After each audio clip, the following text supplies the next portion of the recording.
السلام علیکم، یہ کاشانہ بصیرت.com کا آڈیو بک سیکشن ہے۔ آپ اس وقت جس کتاب کو سننے کی سعادت حاصل کر رہے ہیں وہ ہے مکتب رسول۔ اس کا تیسرا حصہ ملاحظہ فرمائیں۔ توحید کی اصلیت اور اس کے مختلف پہلو۔ اسلامی لغت میں توحید کا لفظ بہت اچھے، اونچے اور وسیع معنی رکھتا ہے۔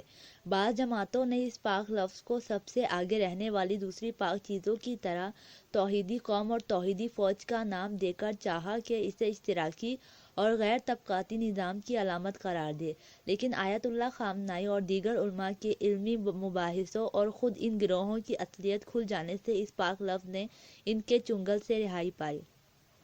ہمارے علماء نے اسے عباداتی توحید، ذاتی توحید، صفاتی توحید اور افعالی توحید میں تقسیم کیا ہے۔ اب ہم بعض اصطلاحیں حذف کر کے توحید کے بارے میں گفتگو کرتے ہیں۔ محترم قارئین، اپنے آپ کو اس معیار پر جانچیں اور پھر معلوم کریں کہ وہ توحید کے کس درجے پر ہیں۔ توحید یعنی صرف اللہ کو ملک الناس، لوگوں کا بادشاہ سمجھنا، خدا کے ایک ہونے پر ایمان رکھنا اور خدا کو لا شریک اور بے ہمتا سمجھنا۔ توحید یعنی خواہشات کی نفی، جو ہوس پرست ہیں وہ توحید کے دائرے سے خارج ہو جاتا ہے۔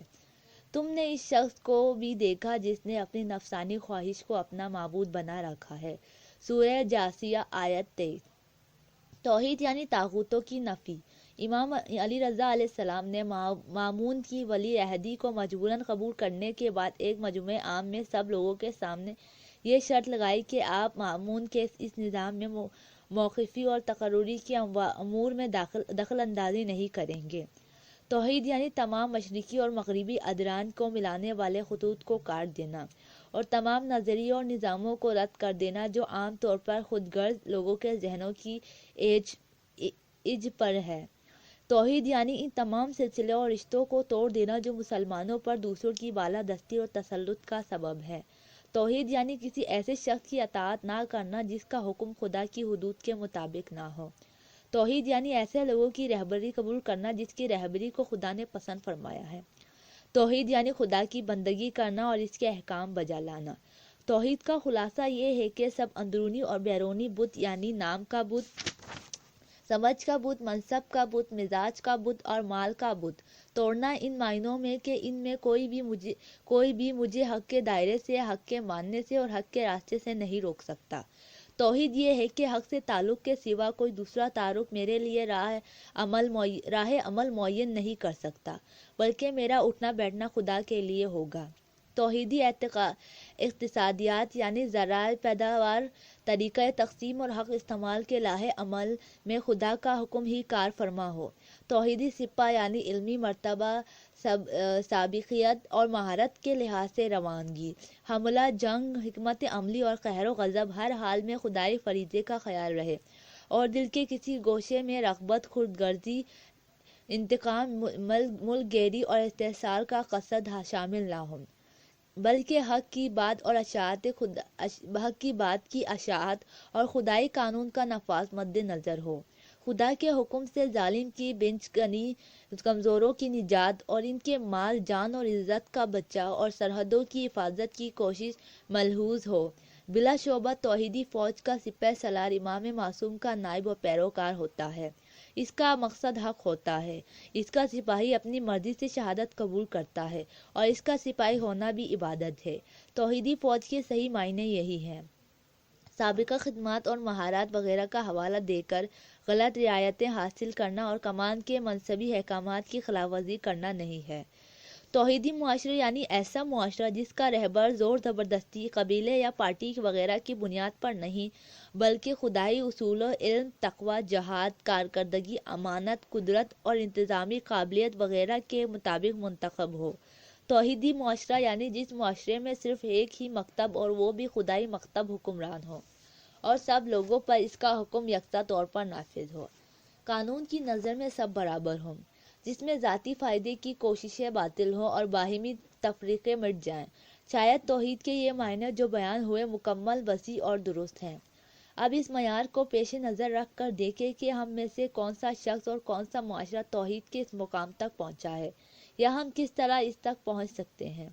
ہم دیکھتے ہیں کہ پیغمبر خدا صلی اللہ علیہ وسلم نے فرمایا، "خُو لَوْ لا الہ الا اللہ تفلحو، یعنی لا الہ الا اللہ کہو اور فلاح و دستگاری پاؤ۔ تو ہمیں اس جملے پر سرسری نظر نہیں ڈالنی چاہیے، کیونکہ پیغمبر اسلام کی اس حدیث میں توحید کا نتیجہ ایک لفظ تفلح ہے، یعنی جس کے معنی ہیں فلاح و رستگاری۔ قرآن ہماری آخری مقصد فلاح بہبود بتاتا ہے، کیونکہ ہم قرآنی آیات میں دیکھتے ہیں کہ تمام عبادتوں کا مقصد تقویٰ ہے۔ اے لوگو، اپنے رب کی عبادت کرو جس نے تم کو اور تم سے پہلے کے لوگوں کو پیدا کیا کہ شاید تم متقی بن جاؤ۔ سورہ بقرہ آیت 21۔ لیکن تقویٰ آخری منزل نہیں ہے، بلکہ تقویٰ فلاح کا مقدمہ ہے، جس کا ثبوت قرآن کا یہ فرمانا ہے کہ اے صاحبان عقل، تقویٰ اختیار کرو شاید تم فلاح پاؤ۔ سورہ مائدہ آیت 100۔ مندرجہ ذیل جملے پر ذرا زیادہ توجہ فرمائیے۔ قرآنی الفاظ سخر لکم اور خلق لکم کی روح سے یہ ساری دنیا ہمارے لیے پیدا ہوئی ہے اور ہم کو خدا کی عبادت کے لیے خلق کیے گئے ہیں تاکہ اس کی راہ پر چلے۔ عبادت تقویٰ پیدا ہونے کے لیے ہے۔ تقویٰ فلاح کا نقطۂ آغاز ہے، اور فلاح ان معنوں کے مطابق جو راغب اصفہانی نے اپنی کتاب مفردات القرآن میں دیے ہیں فتح و کامیابی کے معنی ہیں۔ اس اعتبار سے زندگی ہمارے لیے ہے، ہم عبادت کے لیے ہیں، عبادت تقویٰ کے لیے ہے اور تقویٰ فلاح کے لیے ہے۔ اس فلاح کی اہمیت کا اندازہ لگایا جا سکتا ہے۔ قیدوں، پابندیوں اور داخلی و خارجی دشمنوں پر فتح مندی۔ میں جس زمانے میں لا الہ الا اللہ کا سبق پڑھا رہا تھا، میں نے تختہ سیاہ پر ایک ایسے دانے کی تصویر کھینچی جس پر مٹی ڈالی جاتی ہے، جس کے بعد وہ سرسبز ہو جاتا ہے۔ اس وقت میں نے کہا کہ یہ دانہ مٹی کی تہہ سے چھٹکارا پانے اور اگنے میں 3 کام انجام دیتا ہے۔ نمبر 1، مٹی میں اپنی جڑیں پھیلانا۔ نمبر 2، مٹی سے غذا حاصل کرنا۔ نمبر 3، اپنی نمو کے لیے مٹی کے ذرات کو دور کرنا۔ پھر میں نے کہا تھا اگر انسان چاہے کہ وہ بھی آزادی حاصل کرے تو انہی 3 کاموں کے ذریعے سے آزادی حاصل کر سکتا ہے۔ نمبر 1، ایسا عقیدہ اور آئیڈیالوجی رکھتا ہو جو دلیل اور برہان پر مبنی ہو۔ نمبر 2، جہاں جہاں سے ممکن ہو اپنی ترقی کے لیے ذہنی پختگی کا سرمایہ میسر کرے۔ نمبر 3، اپنے راستے سے ہر قسم کی رکاوٹیں دور کرے تاکہ توحید کی فضا میں پہنچ جائے۔ اگر کوئی انسان ان 3 کاموں میں سے کسی ایک کام میں بھی کوتاہی کرے گا تو بدستور بدبختی میں پڑا رہے گا۔ اگر اس کے عقیدے پختہ اور علم پر یقین نہیں ہوں گے، وہ امکانات سے فائدہ نہیں اٹھائے گا اور دشمنوں کو دفع نہیں کرے گا تو اسی طرح برباد ہو جائے گا، جس طرح وہ دانہ جو مٹی کی تہہ میں یہ تینوں کام نہیں کرے گا تو ریزہ ریزہ ہو جائے گا۔ توحید سے روگردانی کے اسباب۔ ان اسباب میں سے جو انسان کو خدا کے راستے اور توحید کے دائرے سے خارج کر دیتے ہیں کچھ یہ ہیں۔ نمبر 1، طاغوت اور زور زبردستی۔ گمراہی کے اسباب میں سے ایک سبب لوگوں کا خوف ہے۔ قرآن فرعون کی بات دہراتا ہے کہ وہ اعلان کرتا تھا اگر تم نے میرے سوا کسی اور کو اپنا معبود بنایا تو میں ضرور تمہیں اپنا قیدی بناؤں گا۔ سورہ شورى آیت 29۔ چنانچہ لوگ بھی ڈر کے مارے اس کی بندگی میں مشغول رہتے تھے۔ نمبر 2، عشق و عقیدت۔ کبھی کسی چیز سے عشق اور محبت اس بات کا سبب بن جاتا ہے کہ انسان خدا کو نظر انداز کر دے اور اس چیز یا انسان کی طرف رخ کرے جس سے اسے دلی تعلق ہے اور اس چیز کو اپنے کام خوشی اور ناخوشی کا محور مانے، جیسا کہ قرآن کہتا ہے۔ ان لوگوں نے خدا کو چھوڑ کر اپنے عاملوں، زاہدوں اور مریم کے بیٹے مسیح کو اپنا پروردگار بنا ڈالا۔ سورہ توبہ آیت 3۔ یہ بنے ہوئے عالم خدا کے بتائے ہوئے حلال کو حرام اور حرام کو حلال بنا دیتے ہیں اور یہ لوگ ان سے اپنی عقیدت کے باعث اسے مان لیتے ہیں۔ نمبر 3، بے جا امید۔ کبھی لوگ مدد یا عزت حاصل ہونے کی امید میں غیر خدا پر بھروسہ کر لیتے ہیں۔ اس سلسلے میں قرآن کہتا ہے اور لوگوں نے خدا کو چھوڑ کر فرضی معبود بنا لیے ہیں تاکہ انہیں ان سے کچھ مدد ملے۔ سورہ یاسین آیت 74۔ اور دوسری آیت میں کہتا ہے اور لوگوں نے خدا کو چھوڑ کر دوسرے معبود بنا رکھے ہیں تاکہ وہ ان کی عزت کا باعث ہو۔ سورہ مریم آیت 81۔ انسان کو توحید کے راستے اور دائرے سے خارج کرنے کے لیے یہ لوگ خوش کن تقریریں اور دلچسپ طریقے لے کر آتے ہیں اور وعدے کرتے اور ڈراوے دکھاتے ہیں، لیکن قرآن کہتا ہے یہ سب خالی توپیں ہیں اور خوبصورت ناموں کے سوا جو تم نے رکھ لیے ہیں کچھ بھی نہیں ہے۔ سورہ یوسف آیت 40۔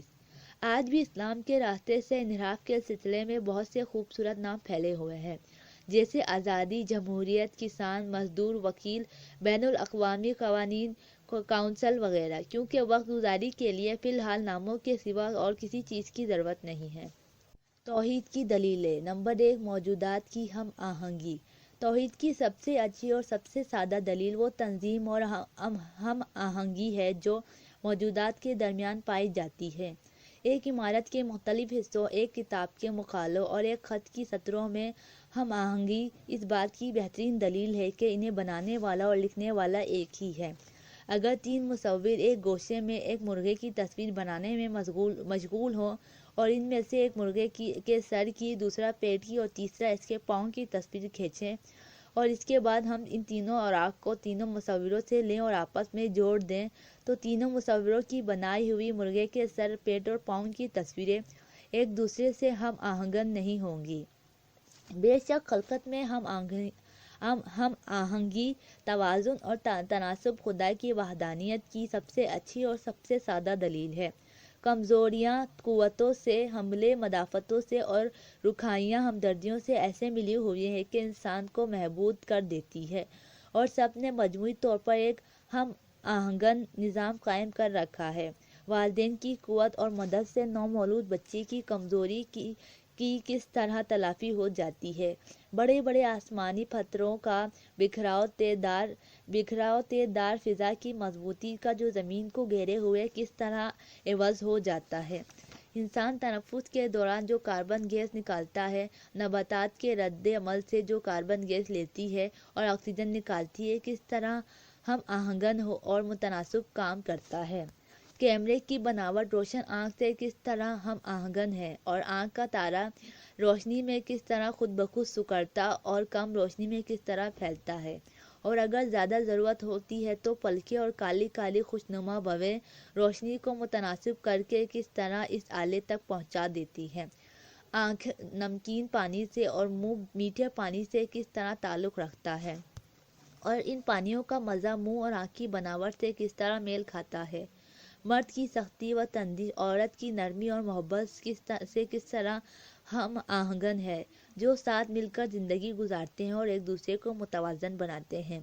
آپ فطری اور مزاجی تعلقات جو خلقت میں جاری و ساری ہے مطالعہ کیجئے کہ کس طرح ان میں دقیق تناسب اور ہم آہنگی نظر آتی ہے۔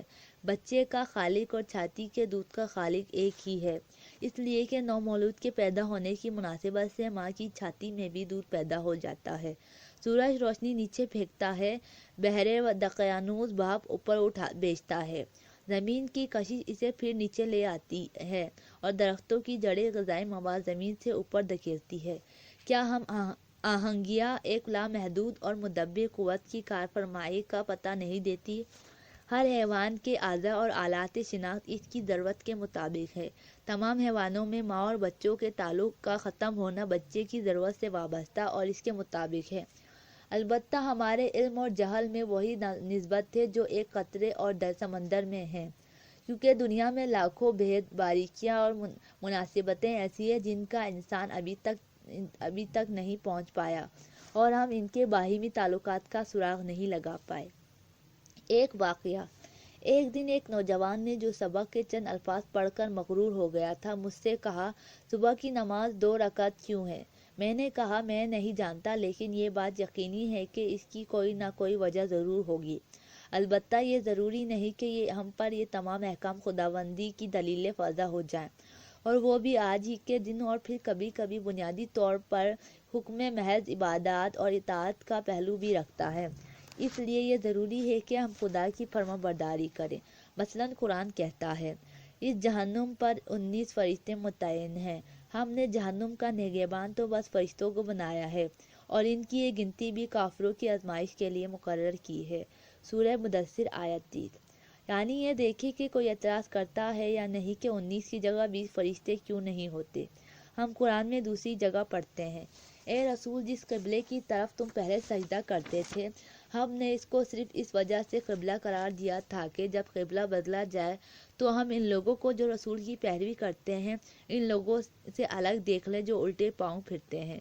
سورہ بقرہ آیت 134۔ کیا قرآن میں یہ نہیں آیا کہ حضرت اسماعیل علیہ السلام کے ذبح کرنے کا حکم ان کے والد حضرت ابراہیم علیہ السلام کو دے دیا گیا تاکہ خدا دیکھ لے کہ وہ اس کی راہ میں کتنی فداکاری کرتے ہیں؟ سورہ صفات آیت 105۔ پھر میں نے اس نوجوان بھائی سے کہا، جس طرح اس مادی دنیا میں مکمل کلیے ہیں کہ جب تک غور نہ کیا جائے نتیجہ ہاتھ نہیں آتا، اس طرح روحانی دنیا میں بھی یہ ممکن ہے کہ ہماری ذہنی پختگی اور دائمی نیک بختی کے لیے ایسے کلیے موجود ہوں کہ اگر ہم غور نہ کریں تو اس نتیجے پر نہ پہنچیں۔ مثال، فرض کیجئے کہ لوگوں نے آپ سے کہا کہ 100 قدم پر ایک خزانہ ہے اور آپ 110 قدم چل کر زمین کو چاہے کتنا کھودیں آپ کو کچھ نہیں ملے گا۔ اس لیے ہم کو اسی مقدار کا لحاظ رکھنا چاہیے جس کا حکم دیا گیا ہے۔ ٹیلی فون میں یہ باریکی محسوس ہو جاتی ہے کہ اگر ایک نمبر کم یا زیادہ ہو جائے تو اس مقام یا شہر سے جہاں آپ چاہتے ہیں رابطہ قائم نہیں ہوتا۔ اگر مثالیں زیادہ ہو گئی، لیکن مجھے ایک مثال اور پیش کرنے کی اجازت دیجیے کہ گھر کے دروازے کی چابی یا مشین کے سوئچ میں ایک دندانہ کم ہو یا ضروری دندانوں میں سے ایک دندانہ اونچا یا نیچے ہو جائے تو دروازہ نہیں کھلتا اور مشین چالو نہیں ہوتی۔ میں نے اسے جتنی مثالیں دیں اور جس قدر گفتگو کی، میں نے دیکھا کہ وہ کتابیں پڑھنے اور تعلیم حاصل کرنے سے اتنا مغرور ہو گیا کہ وہ نہیں چاہتا کہ عبادت کے ضمن میں اس مسئلے کو تسلیم کرے۔ وہ یہ بھی نہیں مانتا کہ ہم وحی کی ہدایت کے بغیر تمام کمالات تک خود نہیں پہنچ سکتے، اور نہ یہ سمجھتا ہے کہ ہم اس محدود عقل اور علم کے ساتھ اس پراسرار دنیا میں وسوسے، ابہام اور حیرانی کے سوا اور کوئی چارہ نہیں رکھتے۔ نمبر 2، کسی دوسرے خدا کا خود کو ظاہر نہ کرنا۔ ایک بات کہ جس کی طرف امیر المومنین امام علی علیہ السلام نے ہمیں متوجہ کیا ہے یہ کہ اگر کوئی دوسرا خدا ہوتا تو وہ بھی اپنے پیغمبر بھیجتا اور ہمیں اپنی قدرت کی نشانیاں دکھاتا۔ علاوہ از اگر وہ خدا ہوں اور دو خدا ہوں اور دونوں قدرت کے سرچشمے ہوں تو دونوں محدود ہوں گے، اور محدود ہوں گے تو خدا نہیں ہیں، کیونکہ محدود و قدرت وہ قدرت ہے جو ایک مرحلے پر نابودی تک پہنچتی ہے، اور ہم کو معلوم ہے کہ ایسی قدرت خدا نہیں ہو سکتی، یا پھر دونوں لامحدود قدرتیں ہوں۔ اگر دونوں لامحدود ہوئے تو بھی دونوں قدرت نہیں ہیں۔ میں اس بارے میں ایک عالم کی بیان کردہ ایک مثال پیش کرتا ہوں۔ اگر آپ نے ایک معمار سے کہا کہ وہ ایسا گھر بنا دے جس کا رقبہ لامحدود ہو، تو ظاہر ہے وہ ایک سے زیادہ گھر نہیں بنا سکتا، کیونکہ دوسرے گھر کے جگہ ہی نہیں بچے گی۔ شرک کی بحث۔ شرک یعنی غیر خدا پر بھروسہ کرنا اور خدا کی مخلوق کو خدا کا مقام دینا، خدا کی قدرت کے مقابلے میں ایک اور قدرت قرار دینا۔ شرک یعنی غیر خدا کی بے چون و چرا اطاعت کرنا۔ شرک یعنی ہر طرح کا گروہی میلان اور ہر قسم کی پرستش جو خدا کے لیے نہ ہو۔ پرانی داستانوں میں زیادہ تر ان دو باتوں کا تذکرہ ملتا ہے۔ نمبر 1، اللہ کی قدرت سے ایمان تازہ کرنا، غیبی امداد اور الطاف کا خیال، خدا کے قہر و غلبے سے غافل نہ ہونا۔ نمبر 2، تمام مفروضے سہاروں کو توڑ پھینکنا، تمام غلط معیاروں کو باطل قرار دینا اور شرک کی تمام جڑوں کو کاٹ ڈالنا۔ ہم قرآن میں پڑھتے ہیں کہ حضرت نوح علیہ السلام نے اپنے بے ایمان بیٹے کو خبردار کیا اور بتایا کہ اس زمانے کے تمام کافر خدا کے غضب سے طوفان میں غرق ہو جائیں گے۔ بیٹے نے کہا، جب تک آپ کے خدا کا قہر موجود رہے گا میں پہاڑ کی چوٹی پر پناہ لیے رہوں گا۔ دیکھا آپ نے کہ حضرت نوح علیہ السلام کے بیٹے کنعان کی منطق کیا ہے؟ وہ پہاڑ اور پہاڑ کی قوت کو قہر خدا کا مد مقابل سمجھتا ہے۔ یہ شرک کی اصلیت کی مثال ہے۔ اور اب اگر ہم بھی نوح علیہ السلام کے بیٹے کی طرح کسی انسان یا کسی چیز کو خدا کے مقابلے میں کھڑا کر دیں تو ہم بھی مشرک ہو جائیں گے۔ شرک کے نمونے۔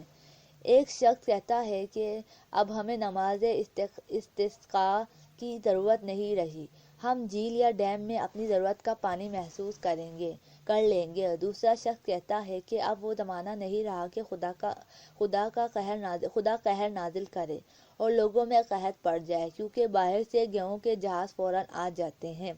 تیسرا شخص کہتا ہے کہ شرعی قانون جو اہمیت رکھتا ہے اسے ہم مانتے ہیں، لیکن ہم یہ نہیں کر سکتے کہ ملکی یا بین الاقوامی قوانین سے انحراف کریں۔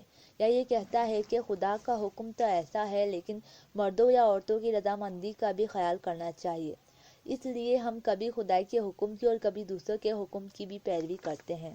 اس قسم کا نظریہ اور منطق توحید اور بندگی کے خلاف ہے۔ ایک فقرہ بیان کرتے تھے، تقریباً 20 سال پہلے میں آیت اللہ خامنائی کے ساتھ قم سے تہران جا رہا تھا۔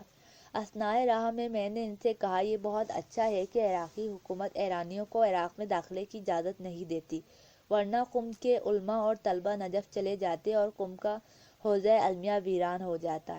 آیت اللہ اس گفتگو سے بہت آزردہ ہوئے اور راستہ بھر مجھے سمجھاتے رہے کہ اگر کسی کے دل میں غیر خدا کا خیال ہے اور وہ سوچتا ہے اور چاہتا ہے کہ ایک اونچا اور دوسرا نیچا ہو جائے، یعنی قم کا حوزہ پر رونق اور نجف کا حوزہ بے رونق ہو جائے، یا اس کے برعکس، تو اس کا مطلب یہ ہے کہ وہ خدا کی راہ اور مرضی کے سوا کسی دوسرے معاملے کی درستگی کی فکر میں رہے گا، اور اس طرح وہ توحید کے دائرے سے نکل جائے گا۔ تعلقات، رشتے، علاقے، خانوادے، پیشے اور مقامی اور قبائلی تعصبات کی بجائے ہمارا مرکز خیال خدا اور صرف خدا ہونا چاہیے۔ قرآن میں تقریباً 200 مرتبہ دون اللہ یا دون ہی کے لفظ سے جو غیر خدا کے معنی ہیں، شرک کی بات کی گئی ہے۔ اگر ہم مشرک کی ایک ایسی علامت اور نشانی مقرر کرنا چاہیں جو صحیح بھی ہو اور قرآنی بھی تو یہ لفظ یعنی غیر خدا بہت مناسب ہوگا۔ ہاں، جو لوگ غیر خدا کے پیچھے جاتے ہیں وہ اپنی عزت اور ذلت غیر خدا سے چاہتے ہیں اور غیر خدا کا حکم اور قانون نافذ کرتے ہیں۔ وہ جنہوں نے غیر خدا سے دل لگا رکھا ہے، غیر خدا کی خوشنودی ان کے عمل کی محرک ہے۔ وہ جو غیر خدا سے ڈرتے ہیں اور غیر خدا کے لیے کام کرتے ہیں، وہ قطعی طور پر توحید کے دائرے سے باہر نکل گئے ہیں۔ مشرکوں کے اعداد و شمار۔ ان معنوں میں جو ہم نے بیان کیے، ایسے مخلص لوگ کم ہیں جنہوں نے خدا کو اپنے اعمال کا محور بنا لیا ہو اور غیر خدا سے کسی اجر و ثواب کی آس نہ لگائی ہو، جو ریاکار نہ ہو، خدائی قانون کا احترام کرتے ہوں اور غیر خدا کے قوانین کو رائج نہ کرتے ہوں۔ ہاں، ایسے لوگ کم ہیں۔ قرآن کہتا ہے، اکثر لوگوں کی یہ حالت ہے کہ وہ خدا پر ایمان نہیں لاتے، مگر یہ کہ کم شرک بھی کیے جاتے ہیں۔ سورہ یوسف آیت 105۔ الجھن شرک کی نشانی ہے۔ نفسیات کا ایک بڑا مسئلہ الجھن اور الجھنوں کی روک تھام پر غور کرنا ہے، لیکن میری نظر میں جو شخص توحید کے دائرے میں آ گیا ہو اور اس کا فکر اور عمل خدا کے لیے ہو، اس کی اصحابی شکستگی اور الجھن کے لیے کوئی موقع باقی نہیں رہتا، جب تک اس کے برخلاف عمل اس سے ظاہر نہ ہو یا کوئی نفسیاتی الجھن وجود میں نہ آئے۔ اس کی وضاحت یہ ہے کہ جیسے ہی انسان نے خدا کے لیے قدم اٹھایا، خدا اس کے کام کا خریدار ہوگا۔ خدا نے مومنوں کی جان اور مال بحث کے عوض خرید لیے ہیں۔ سورہ توبہ آیت 111۔ وہ اس کی باتیں سنتا ہے اور اس کے عمل کو دیکھتا ہے، اور تمام آیات جن میں خدا کو سمیع و بصیر بتایا گیا ہے، اور وہ انسان غیر خدا سے نہ کوئی غرض رکھتا ہے نہ ہی آس۔ اس واقعے کی طرف اشارہ ہے جب اہل بیت نے اپنے روزہ افطار کرنے کی غذا 3 راتوں تک مسلسل قوم کے محروموں، غریب، یتیم اور قیدی کو بخش دی، تو فرمایا، اس کھانے کھلانے سے ہمارا مقصد خدا کی خوشنودی ہے، ہم تم سے نہ شکریہ چاہتے ہیں نہ بدلہ۔ سورہ دہر آیت 8-9۔ یہ جو ہماری باتوں میں اس قسم کے مسائل کا ذکر آتا ہے کہ فلاں کا کام اٹک گیا یا نہیں اٹکا، وہ ہار گیا یا جیت گیا، پھلا پھولا یا برباد ہو گیا، نیز نفسیات میں جو غور کیا جاتا ہے کہ فلاں کام میں ناکامی الجھن کا سبب بن گئی، تو یہ کامیابیاں یا ناکامیاں توحید کے دائرے سے باہر زیر بحث آتی ہیں، کیونکہ توحید کے دائرے میں ناکامی زیر بحث نہیں آتی۔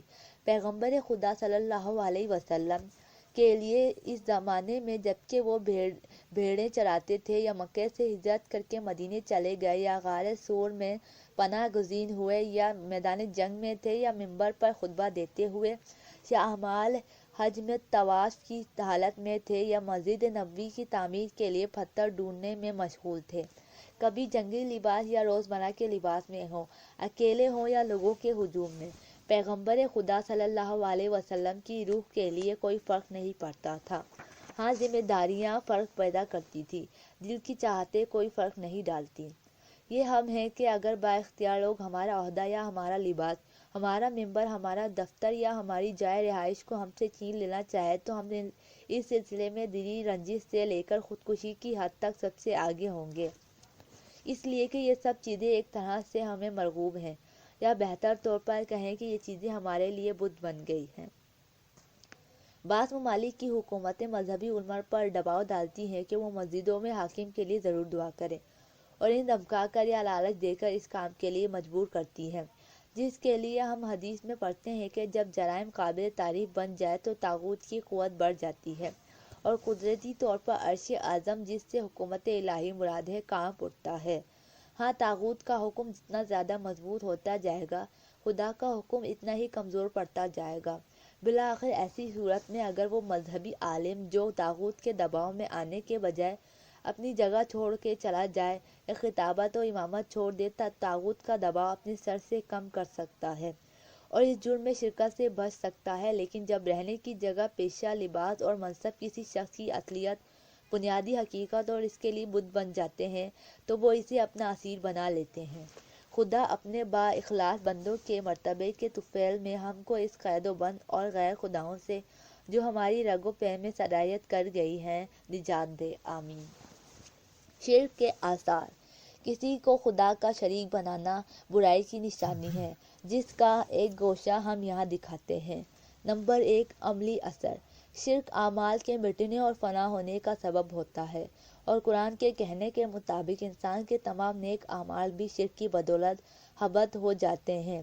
کبھی زندگی کا ایک چھوٹا سا عمل ایسے لوگوں کی تمام محنتیں عکارت کر دیتا ہے۔ ان چند مثالوں پر غور کیجیے۔ نمبر 1، ایک طالب علم سال بھر تک پوری مدت میں سبق پڑھتا ہے لیکن امتحان میں نہیں بیٹھتا۔ اس کے اسباق بے ثبوت کے رہ جاتے ہیں، اور اگرچہ اس کا علم محفوظ ہے لیکن وہ اپنا سماجی اعتبار کھو بیٹھتا ہے۔ نمبر 2، وہ شخص جو عمر بھر اپنی صحت کا خیال رکھتا ہے لیکن ایک وقت تھوڑا سا زہر کھا لیتا ہے۔ یہ چھوٹا سا عمل اپنی صحت کے بارے میں اس کی تمام تر احتیاطیں بے اثر کر دیتا ہے۔ نمبر 3، ایک طالب علم عمر بھر کی خدمت، محنت اور استاد کی محبت و شفقت کے باوجود ایک عمل مثلاً استاد زادے کے قتل سے اپنے تمام اچھے کاموں کو ضائع کر دیتا ہے۔ بے شک کسی کو خدا کا شریک بنانا زہر کھانا اور استاد کے بیٹے کو مار ڈالنے کے مانند ہے، جو مدت المعر کی مشقتوں کو رائگاں کر دیتا ہے۔ ذرا قرآن کی طرف رجوع کیجیے جو کہتا ہے، اگر ان لوگوں نے شرک کیا ہوتا تو ان کا کیا درا سب عکارت ہو جاتا۔ سورہ انعام آیت 88۔ شرک کا نفسیاتی اثر۔ یہ بات قطعی طور پر ظاہر ہے کہ انسان کی پریشانی کا ایک سبب یہ ہے کہ وہ سب لوگوں کو اپنے آپ سے راضی نہیں رکھ سکتا، اس لیے کہ لوگوں کی تعداد زیادہ ہے اور ان میں سے ہر ایک اس سے بہت سی امیدیں رکھتا ہے۔ چنانچہ ایک انسان جو لوگوں کے طرح طرح کے مطالبوں میں پھنس جاتا ہے، بے چین اور پریشان ہو جاتا ہے، کیونکہ ایک انسان اور ایک جماعت کی خوشنودی کی قیمت دوسرے شخص اور دوسری جماعت کی ناراضگی سے چکانا پڑتی ہے۔ یہاں توحید اور شرک کا مسئلہ زیر بحث ہے۔ موحد انسان صرف خدا کو خوش کرنے کی فکر میں ہوتا ہے، اسے اس بات سے کوئی غرض نہیں ہوتی کہ دوسرے لوگ یا گروہ کیا چاہتے ہیں، چنانچہ فطری طور پر اسے ایک خاص سکون حاصل ہے۔ اس سلسلے میں قرآن مجید 2 مثالیں پیش کرتا ہے۔ پہلی مثال، بھلا جدا جدا معبود اچھے یا ایک زبردست خدا؟ سورہ یوسف آیت 29۔ یعنی انسان ایک خدا کو راضی رکھنے میں سکون پاتا ہے یا طرح طرح کا ذوق رکھنے والے کئی لوگوں کو راضی رکھنے میں؟ دوسری مثال، یہ مثال وہی ہے جو ہم بیان کر چکے ہیں۔ وہ آدمی جو صرف ایک شخص کا متی ہو سکون میں رہتا ہے، یا وہ شخص جو کئی بد اخلاق اور چولہ مزاج لوگوں کی سرپرستی میں زندگی بسر کرتا ہے۔ قرآن کے الفاظ یوں ہیں، خدا نے ایک مثال بیان کی ہے کہ ایک وہ غلام جس میں کئی جھگڑالو ساجی ہیں اور ایک وہ غلام جس کا ایک مالک ہے، کیا ان دونوں کی حالت یکساں ہو سکتی ہے؟ سورہ زمر آیت 29۔ علاوہ ازاں دوسروں کو راضی کرنا مشکل ہے، لیکن خدا اپنے بندوں سے جلدی راضی ہو جاتا ہے۔ دعائے کمیل میں ہے، یا سریع الرضا، اے جلدی راضی ہو جانے والے۔ مزید بارہ دوسرے لوگ راضی بھی ہو جائیں تو وہ ہماری کمزوریوں کو نہیں بھولتے، وہ بس خدا ہی ہے جو ہمارے عیبوں کو نظر انداز کرتا ہے، جیسا کہ ہم دعا میں پڑھتے ہیں، اے خدا تو خوبیاں ظاہر کرتا ہے اور عیب چھپاتا ہے۔ اصولی طور پر اگر لوگوں کا راضی ہونا توحید کے دائرے خدا کی حد میں نہ ہو تو اس کی کیا وقت ہوگی؟ لوگ میرے لیے کیا کریں گے؟ ایک ذرا تالی بجانے، میرے نام پر کسی سڑک کا نام رکھ دینے اور اسی قسم کی عارضی اور کھوکھلی حوصلہ افزائیوں کے سوا ان کے ہاتھوں کبھی کوئی دوسرا کام بھی ہوا ہے؟ اس سے قطع نظر کیا اس وقت جبکہ میں ماں کے پیٹ میں تھا خدا کے سوا اور کون میری نگرانی کرتا تھا؟ کیا اب میں اس کے زیر نظر نہیں ہوں؟ کیا کل قیامت میں مجھے اس سے سروکار نہیں ہوگا؟ کیا تمام خوبیاں اور کمالات اس کی طرف نہیں ہیں؟ اور کیا لوگوں کے دل اس کے قبضے میں نہیں ہیں؟ پھر میں کس لیے اصل کو چھوڑ دوں اور تیرے میرے خیال کے پیچھے بھاگتا پھروں؟ مختصراً یہ کہ ان تمام لوگوں کے راضی کرنے سے جو مختلف ذوق رکھتے ہیں، خصوصاً جب ان کی خوشنودی میرے ماضی اور مستقبل پر کوئی اثر نہیں ڈال سکے گی، اس ایک خدا کو راضی کرنا بہت بہتر ہے جو جلدی راضی بھی ہو جاتا ہے اور دوسروں کے خیالات کو میرے لیے تبدیل بھی کر سکتا ہے اور اپنے ماضی اور مستقبل میں مجھے اس سے سروکار بھی ہے۔ قرآن کہتا ہے، دیکھو کہیں خدا کے ساتھ دوسرے کو اس کا شریک نہ بنانا، ورنہ تم برے حال میں ذلیل و رسوا بیٹھے کے بیٹھے رہ جاؤ گے۔ سورہ بنی اسرائیل آیت 22۔ ہم عمر بھر دوسروں کی توجہ حاصل کرنے کے لیے دوڑتے رہے اور آخرکار یہ سمجھے کہ سب لوگ ہم کو صرف اپنی غرض سے چاہتے ہیں۔ یہ صرف خدا ہے جو ہم کو ہمارے لیے چاہتا ہے۔ لوگ جیسے ہی دوسرے دوست بنا لیتے ہیں اور کوئی دوسری جگہ اپنا لیتے ہیں، ہمیں چھوڑ کر چلے جاتے ہیں اور اس طرح ہمیں بدبختی کے ایک حلقے میں چھوڑ دیتے ہیں۔ اگر قرآن میں انسان کو یہ بتایا گیا کہ تمہاری بعض اولادیں اور بعض بیویاں تمہاری دشمن ہیں، سورہ تغابن آیت 14، تو وہ انہی معنوں پر دھیان دینے کے لیے ہے۔ ہماری بعض بیویاں اور اولادیں ہم کو صرف اپنے آرام کی خاطر چاہتی ہیں، چاہے اس کا بدلہ ہمیں اپنی بدبختی اور بربادی کی شکل میں ہی کیوں نہ ملے۔ نمبر 3، شرک کا اجتماعی اثر۔ توحیدی معاشرے میں ذاتی ذوق، قانون اور گروہی میلانات سب ایک ہی حلقے میں داخل ہے۔ حکم، قانون اور راہ صرف ایک ہی ہے اور وہ خدا کی راہ اور خدا کا قانون ہے اور سب لوگوں کا ایک ہی سرپرست ہے۔ لیکن شرک کے معاشرے میں ایک قانون اور ایک راہ کے بجائے سینکڑوں قانون اور راہیں پیدا ہو جاتی ہیں اور ہر شخص اسی راہ اور اسی جماعت کی حمایت کی کوشش میں رہتا ہے جو اس نے اختیار کر رکھی ہے۔ بقول قرآن، اس وقت ہر خدا اپنی اپنی مخلوق کو لیے پھرتا ہے۔ سورہ مومنون آیت 91۔ یعنی اس معاشرے میں موکلا حقیقت کی نہیں، صرف اپنے اپنے موکلوں کی حمایت کرتے ہیں۔ اس معاشرے میں خدا کی عبادت مقصود نہیں ہوتی بلکہ دوسروں کی خوشامد پیش نظر ہوتی ہے۔ قرآن کے الفاظ یہ ہیں، پروردگار ہم نے اپنے سرداروں اور بڑوں کا کہنا مانا تو انہوں نے ہمیں گمراہ کر دیا۔ سورہ احزاب آیت 65۔ لوگ ہمیشہ ایک دوسرے سے رقابت رکھتے ہیں۔ بقول قرآن، یقیناً ایک دوسرے پر چڑھائی کرتا ہے۔ سورہ مومنون آیت 91۔ اور جو کچھ اس کے نزدیک پسندیدہ ہے، ہر گروہ اسی سے اپنا دل خوش کرتا ہے اور حق و باطل سے کوئی سروکار نہیں رکھتا، صرف اپنے مقصد، اپنی راہ، اپنے خیر خواہوں اور اپنی سماجی مقام کی حقیقت کا قائل ہوتا ہے، لیکن اپنے مخالفوں کی چاہے وہ مخالفت کے دلائل بھی رکھتے ہوں قدر و قیمت کا قائل نہیں ہوتا اور قرآن کے کہنے کے بموجب جس فرقے کے پاس جو دین ہے وہ اسی میں نہال ہے۔ سورہ روم آیت 32۔ غلبے، غیر سرکوبیاں اور بے جا پروپیگنڈے اور اختلافات شرک کے اجتماعی آثار ہیں۔ قرآن کہتا ہے، تم مشرکوں میں شامل نہ ہو جانا جنہوں نے اپنے اصلی دین میں تفرقہ پردازی کی اور مختلف فرقوں میں بٹ گئے۔ سورہ روم آیات 31-32۔ اور یہ نہ سوچنا کہ صرف بت پرست ہی مشرک ہوتے ہیں، بلکہ اس کا مطلب یہ ہے کہ اختلاف ڈالنے والے اور ذاتی پسند و ناپسند اور خود ساختہ نظریات جنہیں وہ کسی مکتب کے سر تھوپتا ہے اور اپنی اصلیت اور پاکیزگی سے محروم کر دیتا ہے، درآمد کرنے والے کے مکتب میں شامل نہ ہونا، ورنہ تم بھی مشرک ہو جاؤ گے، کیونکہ تم خدا کے پہلو بہ پہلو اپنے ذوق اور نظریے کو بھی دخل دیتے ہو۔ آخرت پر شرک کا اثر۔ رسوائی کے ساتھ دوزخ میں داخلہ شرک کے آخری اثرات میں شامل ہے۔ ہم قرآن مجید میں بار بار پڑھتے ہیں کہ قیامت میں مشرکوں سے خطاب ہوگا کہ تم دنیا میں غیر خدا کے پیچھے چلتے تھے اور سوچتے تھے کہ وہ تمہارے دکھ کی دوا کریں گے۔ آج تمہاری پکڑ کا دن ہے، اب انہیں بلاؤ کہ وہ تمہاری نجات کے لیے کوئی تدبیر سوچے۔